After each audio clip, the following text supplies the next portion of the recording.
OECD 국가 중에서 대외 의존도가 가장 높은 나라는 어디일까요? 미국 경제를 금융위기로 내몰았던 서브프라임 사태로 인해 가장 극심하게 환율이 출렁인 나라는 어디일까요? 네, 바로 대한민국입니다. 오늘 이 시간에는 우리나라가 이러한 환경에 놓이게 된 이유에 해당하는 외환시장의 기본 구조는 어떠한지, 환율의 변동 요인은 무엇인지, 그리고 우리나라 외환시장의 특수성은 무엇인지 파악해 보겠습니다. 먼저 이 시각 주요 뉴스 지금 만나보시죠.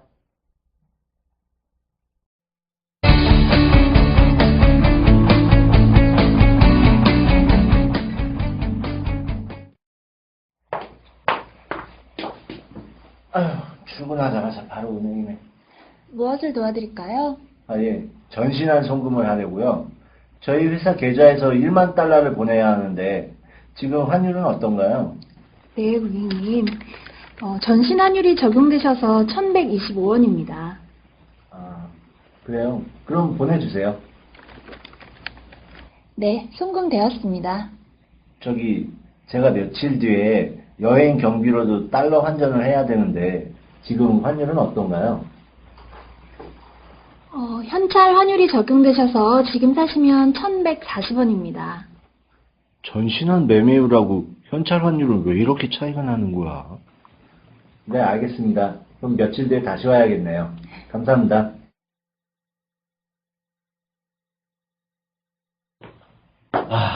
드디어 3일 후면 미국 땅을 밟는구나. 그동안 바빠서 계획도 제대로 못 세웠는데 오늘부터 아주 빡빡한 스케줄을 세워야지.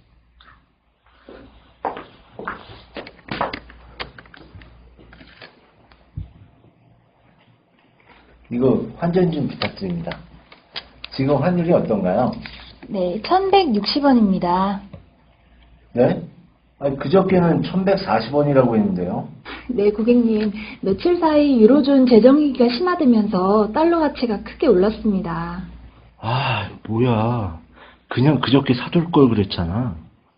아니, 외환시장에 무슨 일이 일어났길래 며칠 새에 이렇게 오른 거야? 은행에서는 매일 변동되는 각 나라의 통화별 환율을 고시하고 있습니다. 이것을 들여다보면 크게 현찰일대와 전신환율대로 나뉘는데요. 앞선 경우와 같이 전신환율보다 현찰 환율이 비싼 이유는 전산상으로 거래가 이루어져 관리 비용이 적기 때문입니다. 또 며칠 사이에 환율이 크게 올라서 당황한 분들도 많이 계실 겁니다.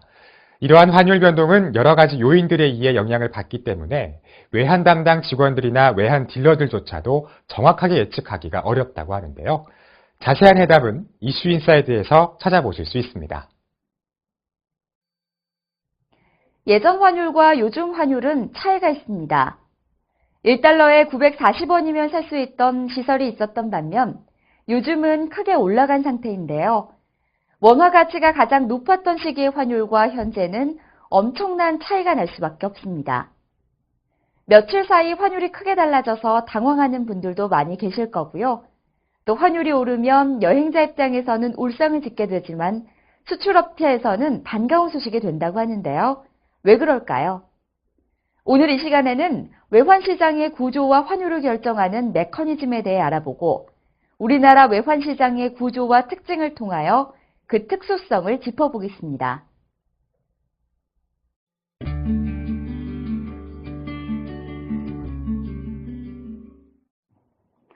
네, 안녕하십니까. 환율은 우리 경제와 매우 밀접한 관련이 있지만 사실 일반적으로 뉴스에서 환율 뉴스를 접하기는 쉽지 않습니다. 그런데 또 한편으로는 환율 관련된 뉴스가 주요 뉴스 시간에 나오기 시작을 했다. 이거는 우리 경제에는 여러 가지 문제가 생겼다는 것을 의미합니다. 환율이 너무 올라도 우리나라 경제에 대한 문제가 생겼다는 얘기가 될 것이고 환율이 너무 빠져도 앞으로 수출이 상당히 어려울 것이라는 것을 의미하는 것이기 때문입니다.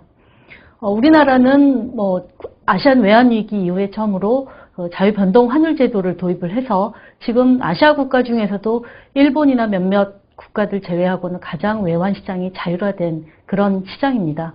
선진국들은 이미 1971년부터 자유변동 환율 제도를 대부분 시행을 하고 있는 반면에 중국을 비롯한 대부분의 아시아 국가들은 정부가 환율을 통제하는 관리 변동 환율 제도를 유지를 하고 있습니다. 글로벌하게 지금의 그 자유 변동 환율 제도가 만들어진 것은 1971년인데요.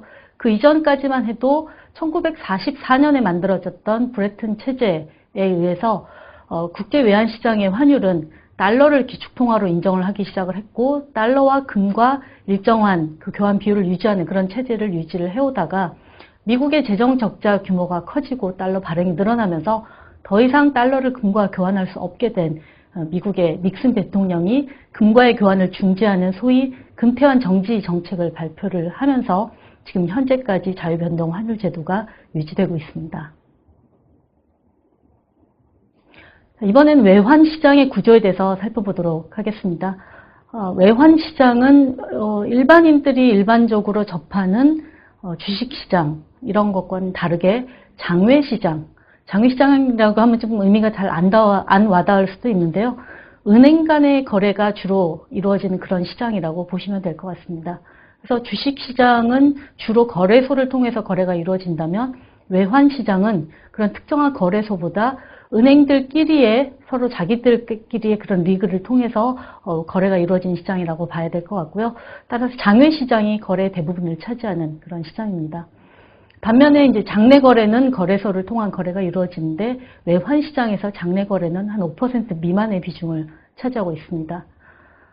장외시장에서 주로 거래가 되는 외환 거래 상품에는 현물환, 선물환, 외환 수합, 통화 수합, 통화 옵션 등이 있습니다. 이 중에서 현물환과 선물환, 외환 수합이 모든 거래의 주를 이루고 있다라고 보시면 될 것 같은데요. 현물환은 여러분들 일반적으로 아시는 환전과 같이 당장 그 거래를 환율을 정하고 외환을 혹은 외환을 서로 주고받는 그런 거래를 의미합니다. 그래서 은행 간 거래에서는 이 영업일 이내에 환전이 이루어지는 시장을 의미를 하고요. 선물환은 지금 현재의 환율이 아니라 앞으로 이 영업일 이후의 환율에 대해서 미리 결정을 하고 그 만기가 됐을 때 서로 외환을 주고받는 그런 시장을 의미합니다. 외환 수합은 아마 개인들은 굉장히 생소한 그런 개념일 수 있지만 사실 외환 시장에서는 윤활유와 같은 굉장히 중요한 역할을 하고 있는 그런 상품입니다. 외환 수합은 쉽게 말씀드리자면 재환전을 목적으로 하는 환전 거래. 지금은 내가 달러를 사지만 일정 기간이 지난 후에 다시 달러를 미리 정한 환율로 되사는 그런 형태의 거래를 의미합니다. 외환 수합은 여러 가지 은행들의 어떤 자금을 조달하는 그런 목적으로도 많이 사용이 되면서 외환 시장의 다양한 거래들을 가능하게 해주는 그런 상품입니다. 그 외에 이제 통화 수합과 통화 옵션이 있는데 통화 수합은 그 외환 수합과 좀 매우 유사하지만 만기가 1년 이상으로 정해져 있고요. 일반적으로 이제 금리를 거래하시는 분들, 채권을 거래하시는 분들이 많이 활용하는 그런 상품입니다. 통화 옵션은 아마 다른 상품을 통해서도 옵션이라는 것을 접해 보셨을 것 같은데 환율을 기초자산으로 하는 그런 옵션 상품입니다. 이번에는 이제 외환 시장의 구조와 환율이 어떻게 결정되는지를 한번 살펴보도록 하겠습니다. 외환 시장의 하루의 거래량이 얼마나 될 것이라고 생각을 하십니까? 지금 2010년에 BIS에서 발표한 자료에 의하면 하루 평균 거래량이 약 4조 달러입니다. 그런데 불과 2001년만 해도 하루 거래량이 1조 2천억 달러였기 때문에 한 10여 년 사이에 시장이 3배 이상 커지는 굉장히 가파른 거래량 증가세를 기록을 하고 있습니다. 외환 시장의 어떤 그 구조상으로 봤을 때 앞서 보여드린 그런 상품들의 거래 비중을 보면 저희가 생각할 때 현물환이 가장 거래가 많이 될 것 같은데 제가 윤활유와 같다고 말씀드렸던 외환 수합 거래가 가장 비중이 높습니다. 외환 수합, 현물환, 선물환 그런 정도의 순서대로 거래가 이루어지고 있고요. 통화별로 봤을 때는 아무래도 미국 달러의 거래량이 가장 많습니다. 근데 외환 시장이라는 것은 두 통화의 교환이기 때문에 여기서 그래프에서 보시면은 거래 비중이 200% 만점으로 나옵니다. 그래서 200% 만점 기준으로 봤을 때 달러가 약 85%, 유로가 39%, 엔화가 19%의 비중을 차지하고 있습니다. 원화는 지금 전 세계에서 약 11위 정도로 거래가 많이 되는 통화고요. 아시아권에서는 일본과 홍콩 다음으로 거래가 많이 되는 그런 통화입니다. 자, 지금까지 외환 시장의 어떤 틀을 봤다면은 그럼 실제로 그 안에 외환이 어떻게 거래가 되는가, 어떤 요인들에서 결정이 되는가 등에 대한 어떤 소프트한 부분을 살펴보도록 하겠습니다. 외환 시장을 이제 다른 금융 시장과 비교해 볼 때 가장 큰 특징이 무엇이겠느냐? 첫 번째로 꼽으라고 하면 저는 환율은 상대적인 개념이라는 점을 들겠습니다. 주식이나 채권, 원자재 이런 것들은 뭐 시장에서 구매하는 어떤 것처럼 물건이 가격이 매겨져 있습니다. 예를 들어서 삼성전자 주식 한 주에 값이 매겨져 있고요. 그다음에 굴이 1톤당 얼마인지, 원유 같은 경우도 배럴당 얼마인지 이런 식으로 가격이 실제 형성이 되어 있습니다. 그런데 환율이라는 것 자체가 익스체인지, 두 통화를 교환하는 것입니다. 따라서 어떤 통화를 기준으로 하냐에 따라서 가격 표시 방법도 달라지고 절대적인 하나의 값을 갖는 것은 아니라는 겁니다. 뭐 예를 들어서 1달러 대 엔화, 달러 대 엔화 환율이 100엔이다라고 했다면 이거는 1달러와 교환할 수 있는 엔화가 100엔이라는 것을 뜻하고요. 이건 거꾸로 그럼 1엔과 교환이 되는 달러의 가치는 얼마냐 이렇게도 표시가 가능하다는 겁니다. 뭐 다른 자산과 달리 이런 특징이 있기 때문에 좀 환율에 대해서 약간 헷갈려 하시는 부분이 있는 것 같습니다. 두 번째로는 그 외환 시장은 그 자체가 어떤 투자 대상이라기보다도 국경을 넘어서는 실물 거래, 경상 거래, 물건을 사고 팔거나 혹은 금융 거래를 하는 그런 환경에서는 반드시 어떤 통화의 거래가 형성이 됩니다. 그런 소위 환전의 목적으로 실물 거래를 가능하게, 국경을 넘어서 실물 거래를 가능하게 하는 그런 목적으로 주로 활용이 되어 왔습니다. 일부 은행에서의 그 외환 거래만 조금 있었을 뿐 대부분은 실물 거래를 연결해주는 역할을 했었습니다만은 앞서 차트에서 보신 것처럼 외환 시장이 빠르게 커진 거에는 2000년대 들어와서 외환에 대한 인식이 바뀌었다라는 부분을 들 수가 있겠습니다. 외환 전문 헤지펀드들도 많이 생겨났고요.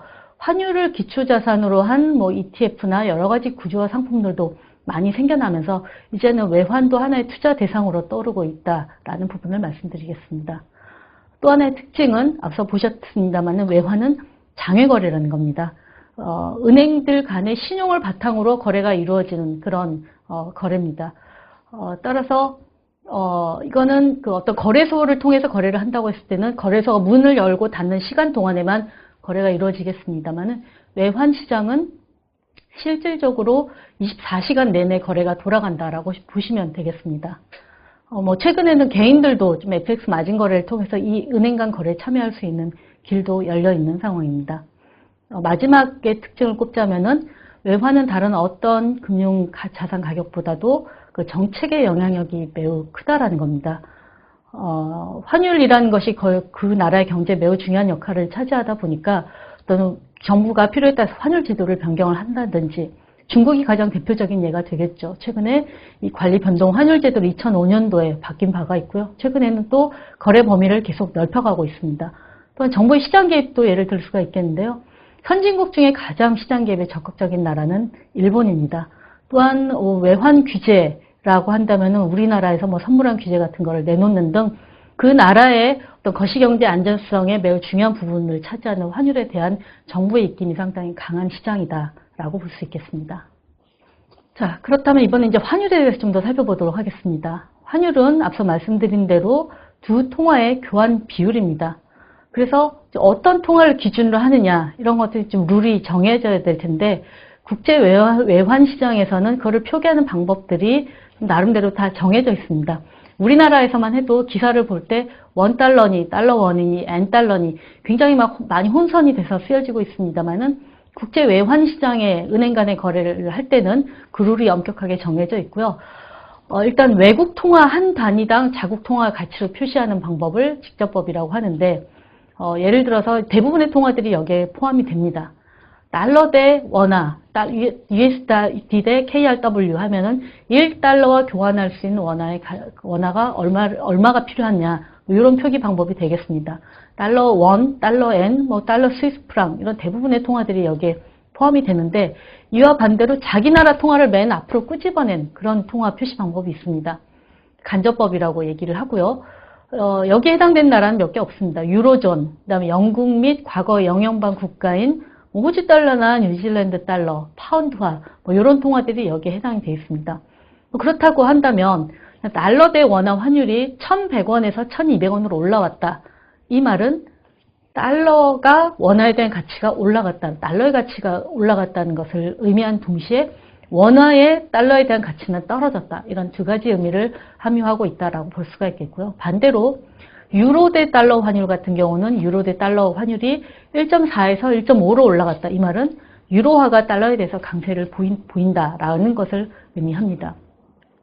또한 이제 달러를 포함하지 않는 통화끼리 이렇게 표시가 되는, 가격이 표시가 되는 환율을 재정 환율이라고 하는데, 유로 대 엔화 환율 혹은 뭐 엔화 대 원, 위안화 대 원, 이런 환율들이 여기에 포함이 될 것입니다. 환율의 종류에는 앞서 이제 현물환과 선물환 거래를 말씀을 드렸는데, 현물 환율에 적용되는 환율이 현물 환율이고 선물환에 적용되는 환율이 선물 환율입니다. 그런데 선물환이라는 것은 미래 특정 시점에 거래가 이루어지는 거고, 미래 시점이 굉장히 다양하기 때문에 그 만기가 얼마나 남았냐에 따라서 선물 가격이 다 달라지게 표기가 될 겁니다. 그다음에 여러분들이 이제 은행에 창구에 가셔서 이제 환전을 하려고 가시면은 지금 보시는 표처럼 어떤 환율이 이렇게 표시가 되는 것을 보실 수가 있습니다. 살 때, 팔 때인데 종류도 여러 가지가 있습니다. 현찰, 전신환, 뭐 수표, 외화, 수표 이런 부분들로 구분이 되어 있는데요. 이게 이제 바로 은행이 은행 고객한테 제시를 할 때 은행이 달러를 살 때, 팔 때 이런 걸 그 양쪽을 모두 다 보여주는 건데요. 은행으로서는 고객으로부터 외화를 살 때는 싸게 사고 외화를 팔 때는 비싸게 팔아야 그 차액을 마진으로 남기기 때문에 이 사자와 팔자 환율을 모두 그러니까 어느 정도 특정 어느 정도의 환율 차이를 보여주면서 이렇게 가격을 제시를 하고 있습니다. 이렇게 이제 은행에서 보는 환율이 바로 대고객 환율이라고 볼 수가 있겠고요. 은행 간 환율은 저희가 보기는 일반인들 보기는 쉽지 않습니다만 은행 간 환율은 이 사자 팔자와 폭이 매우 좁게 나타나는 것은 좀 짐작이 가실 그런 부분일 겁니다. 이번에는 이제 환율이 어떤 요인에서 움직이는지를 한번 살펴보도록 하겠습니다. 환율을 예측을 할 수 있다라면 참 좋겠죠. 모든 금융시장과 마찬가지로 환율도 뭐 정확하게 예측한다는 건 불가능하다라고 생각이 되고 다른 어떤 그 자산보다도 또 예측하기가 어려운 부분이 있습니다. 왜냐하면은 우리나라 요인만 반영해야 되는 것이 아니라 다른 나라, 특히 뭐 미국의 문제까지 다 같이 포함해서 환율이 반영이 되기 때문인데 이런 환율의 변동 요인을 장기적인 요인과 단기적인 요인으로 나눠봤을 때 장기적인 요인은 양국의 물가 상승률의 차이가 가장 큰 변수가 될 겁니다. 여기에다가 뭐 생산성이 높아지면 그 나라 통화가 더 강세로 갈 거고요. 국제 수지가 흑자가 많이 된다. 그러면 외화가 많이 들어오니까 자국 통화 가치가 그만큼 상대적으로 높아질 수가 있겠죠. 정부의 통화 정책 역시 매우 중요한 장기적인 환율 변동 요인이 될 겁니다. 뭐 단기적으로 봤을 때는 저희가 이제 외환 시장을 볼 때 아침에 와서 여러 가지 뉴스들을 보겠지만 그 중에서 또 주시하는 것 중에 하나가 다른 통화들의 움직임입니다. 예전에는 저희가 아침에 출근을 하면 달러인 환율만 유심히 봤습니다. 그거 하나만 보면 오늘 환율은 답이 나온다라고 해도 과언이 아닐 정도였습니다. 그런데 2000년대 중반 이후에는 위안화 NDF 이 환율이 또 많은 영향을 주기 시작을 했고 금융위기 이후에는 원화 환율을 볼 때 호주 달러나 캐나다 달러, 싱가포르 달러 이런 통화들 유심히 보기도 합니다. 그때 어떤 그 트렌드에 따라서 우리가 이제 주로 영향을 받는 그런 통화들이 바뀌는 그런 모습을 관찰을 할 수가 있을 것 같고요. 그날 발표되는 경제 지표, 뭐 우리나라뿐만 아니라 이웃나라 호주나 미국, 일본, 중국의 경제 지표에 그때 시장이 반응하는 모습 많이 보셨을 겁니다. 시장의 기대 심리나 또한 정책 당국의 의지에 의해서 시장 개입을 한다든지 이런 부분 외에도 뭐 은행들이 달러를 너무 많이 갖고 있다. 그러면 환율이 좀 올라가기 힘든 등 이런 단기적인 변수들도 환율에 영향을 준다라고 할 수가 있겠습니다. 우리나라는 이제 그 대외 의존도가 매우 높습니다. 그래서 다른 통화보다도 특히 경상수지, 그다음 외국인의 투자자금 유출입 이런 수급적인 변수에 매우 민감한 모습을 보이고 있는데요. 유로달러나 달러인처럼 선진국 통화들은 양국의 성장률과 물가를 반영을 하는 그 양국의 금리 차를 매우 중요한 변수로 삼고 있습니다. 따라서 통화별로 이렇게 어떤 변수들이 움직이는지 좀 차이가 있다라는 점도 관찰해 보시면 상당히 재미있을 것 같습니다. 그동안 우리나라는 이제 수출을 많이 하다 보니까 대부분 환율이 좀 올라가는 게 그래도 좋다라는 인식을 많이 합니다. 수출을 많이 하는데 왜 환율이 오르는 게 좋은지는 뭐 기본적으로 아시겠지만 일단 환율이 올라가게 되면은 똑같은 물건 100달러짜리를 팔더라도 원화로 더 많은 돈을 받을 수가 있기 때문이겠죠. 아니면은 가격을 원화로 어차피 받는 금액이 늘어났으니까 그만큼 외국에 수출하는 가격을 낮춤으로 인해서 다른 나라보다 수출 경쟁력을 가질 수도 있습니다. 뭐 이런 것들이 이제 환율 상승의 효과라고 볼 수가 있겠는데 어찌되었건 이제 환율이 상승을 하게 되면 수출은 늘어나고 수입은 줄어들 가능성이 높습니다. 수입 물가는 높아지기 때문에 수입 수요가 줄어드는 부분이죠. 금융 위기 당시 전에 유가가 147달러까지 갔을 때 우리나라 도로에 차들이 확연하게 줄어드는 모습, 바로 이제 수입 물가, 특히 유가에 연동하는 그런 부분들에 얼마나 민감한지를 보여주는 사례라고 볼 수 있을 것 같고요. 따라서 이제 환율이 상승을 하게 되면 경상수지는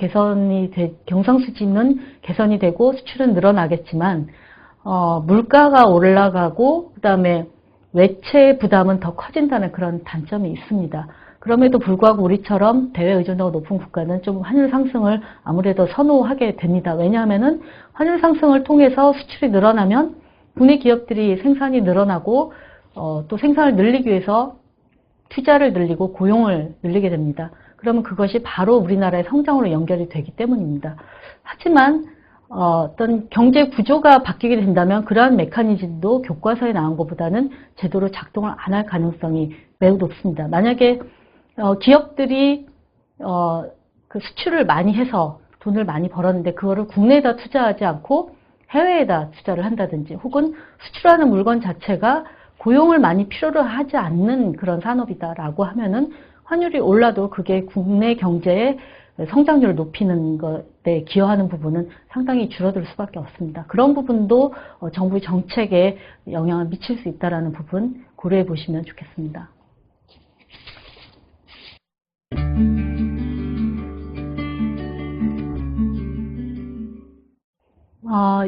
이제 우리나라 외환 시장은 어떻게 생겼고 어떤 요인들을 주로 움직이는지 좀 더 자세히 살펴보도록 하겠습니다.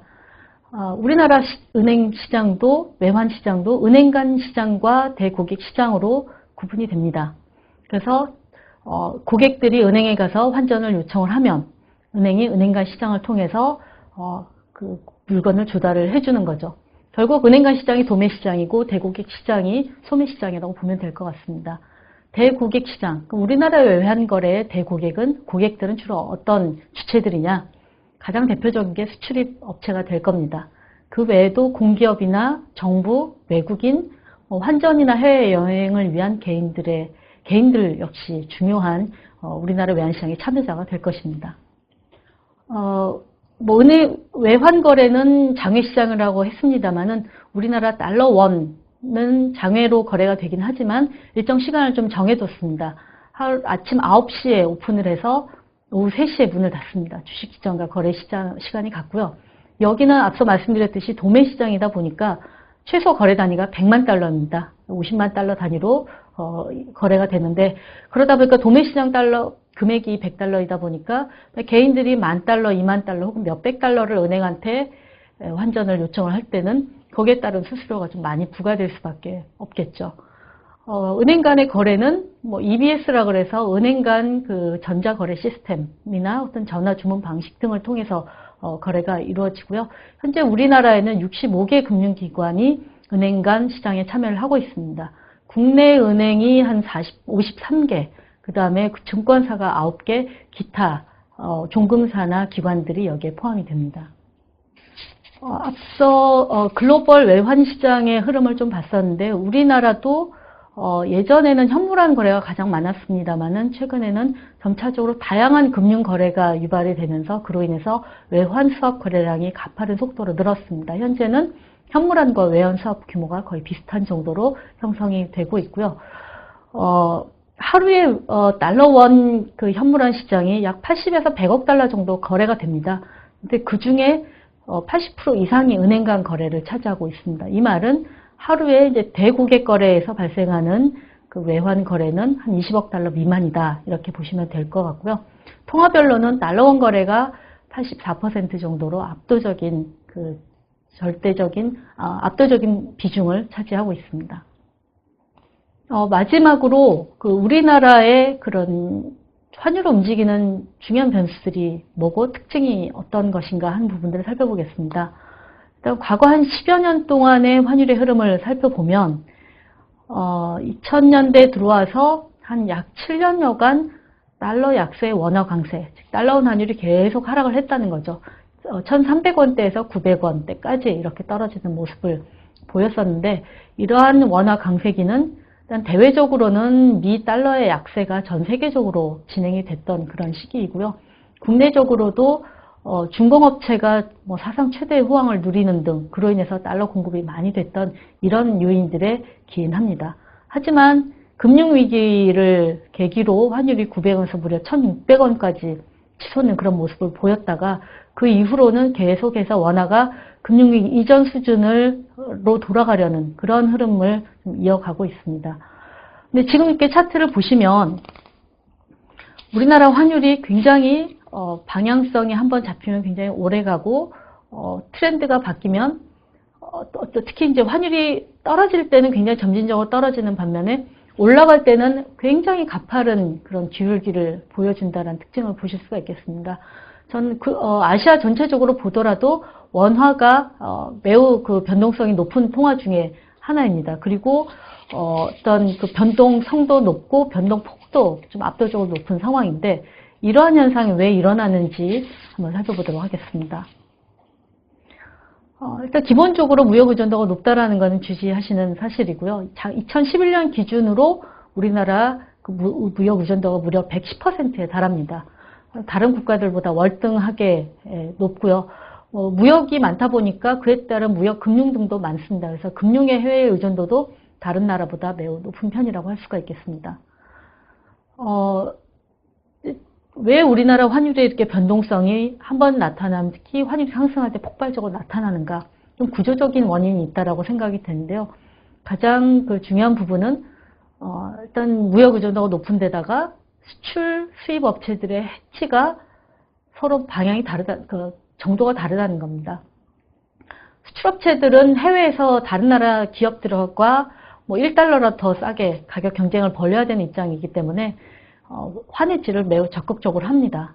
마진이 높지 않다는 얘기죠. 하지만은 수입업체들 같은 경우는 특히 우리나라 수입 중에 약 원자재가 60%를 차지를 하는데, 이런 아이템 같은 경우는 우리나라에 공급하는 가격이 환율에 연동해서 환율이 올라가면 가격을 높일 수 있는, 즉 가격을 정가할 수 있는 여지가 많다 보니까 수출업체들은 해치 비율이 높고 수입업체들은 해치 비율이 낮습니다. 그런데 수출이 잘 될 때는 수출업체들은 지금 들어오는 달러뿐만 아니라 나중에 들어오는 달러까지 미리 팔 수밖에 없는 상황이 되고, 수입업체는 더더욱 결제를 늦추는 상황이 되다 보니까 수출이 잘 돼서 달러 공급이 많을 때는 다른 나라보다도 환율 하락 압력이 더 가중되는 효과가 나타납니다.